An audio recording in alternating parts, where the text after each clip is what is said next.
kikubwa cha kuzungumza zaidi ya kumpongeza, kwani nini amekuwa akifanya vizuri sana. Kila mtu nini anamfahamu Pasco ni mtu ambaye nini anapenda kupambana, kwa hiyo kwenye hii michezo miwili amefanikiwa kufunga magoli mawili. Mimi ninampongeza kwa hilo.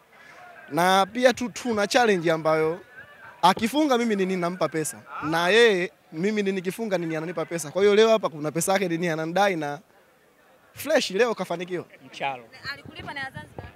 Mimi nitampa zote fresh. Leo unaunganisha zote. Leo mimi nitaunganisha zote, lakini siku na mimi nikifunga nikiassist inabidi anipe pesa. Shingapi? 100,000. Kwa hiyo leo nini anaokota. Mchalo. Za mama, za huku bado na ya huku kule. Tukutane sheli. Sawa. Lusajo, wewe ni captain kwenye timu hii. Tuambie kila ambacho amekiongeza kocha Ibenge kwenye timu yenu, kwa sababu wamekuja makocha wengi wameshindwa kufanya kila ambacho Ibenge amekifanya hii leo, na nyie kwa upande wenu inakuwa kwa mara ya kwanza kabisa. Experience yake kwenye haya mashindano nini ametuongezea kitu kikubwa sana. Nini ametuongezea kujiamini pakubwa sisi kama wachezaji kuweza kufanya kitu tulichokifanya. Kwa hiyo ni sisi kuona jinsi gani tunakuwa na muendelezo mzuri katika group stage. Ilikuwa ni plan kuvuka hii round, kwa hiyo tumeshafika. Plan tena zina change. Tupo kwenye makundi, kuna kitu inabidi tukipate. Sisi sio watu wa kushiriki katika makundi. Hata kama ndio kwa mara ya kwanza lazima tutoke na kitu. Kwa hiyo ni sisi kama wachezaji kukaa na uongozi wetu na walimu wetu ili kuona plan gani pia tunaenda nao katika makundi. Tunamshukuru Mungu kwa hiki alichotupatia. Leo tumeshangilia, imesha kuisha, tunaenda na plan nyingine. Ahadi yako sasa ikoje?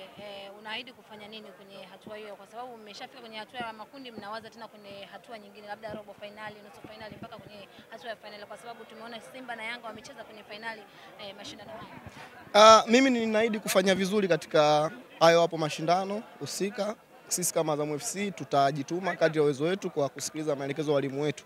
Kwa hiyo ni katika kila mchezo tutaweka effort yetu yote ili mradi kuweza kufanikisha malengo mengine ya Azam FC kwa msimu huu. Kuna neno lipi la kuwaambia watu ambao walikuwa pengine hawategemei kama Azam leo ingefika kwenye hatua hii, pengine ingeishia kwenye hatua ambayo imekuwa ikiishia mara zote, lakini imekuwa tofauti kwa msimu huu? Mimi ninaamini hichi nini unachokiona ni kuwa na akili nzuri ya kufikiria kile kitu kibaya kukigeuza kuwa challenge kwetu. Kwa hiyo challenge zao zimeweza kutupush sisi mpaka kuwepo hapa. Kwa hiyo hayo hapo maneno sisi waga nini anatupush sana ili mradi kuweza kufanya vizuri. Tunawashukuru pia kwa maana wamekuwa ni wakitukumbusha wajibu wetu na tumetekeleza leo. Kwa hiyo wao ni sehemu ya sisi kwenye kutushauri, kwenye kutukosoa. Sisi tunaheshimu kukosolewa kwao na kugeuza changamoto nzuri ili mradi kuweza kufanya vizuri katika timu yetu. Kwa hiyo tumefanya vizuri nao, tumeshasahau, tukishalala tukiamka tunakuja na target nyingine. Pasco, una la kuzungumza hapo leo? Tunataka tukahesabu hela. Tunataka tugawane hela. Lakini zungumza sasa, kwa sababu kuna watu ambao walikuwa wamewakatia tamaa. Wahasibu tunataka tukaenda nilio. Pesa hizi hapa. Doto Magala kauli yake anasema usimkatie mtu tamaa. Ndio kilichotokea. Mtu si nyau. Bana. Asante sana. Asante sana.